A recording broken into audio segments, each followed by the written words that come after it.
Alam niyo ba guys, 2 weeks ko 'tong hinanap.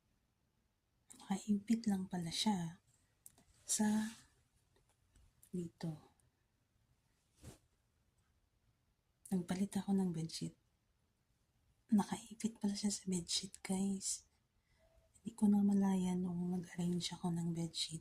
Nasama pala siya. Ngayon, ginamit ko na yung bedsheet. Lumabas. Oh my gosh.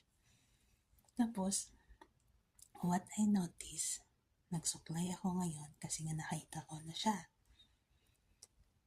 Nung nag-picture ako, nakita ko yung mga white hair ko guys ba. Nakita ko yung white hair. Ang dami. Oh? Oh my gosh. Kailangan ko na ulit magpakulay ng buhok. Alam mo?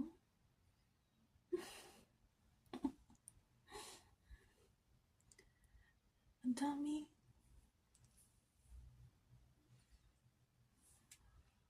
Matanda na tayo. Di ba nagpakulay ako ng brown? Wala na siya dito na. Bumaba na siya. So, nandito sa taas, bumalik na naman yung color na white. Okay lang. Oh, grabe ba? Wala lang, i-share ko na. Happy Thursday.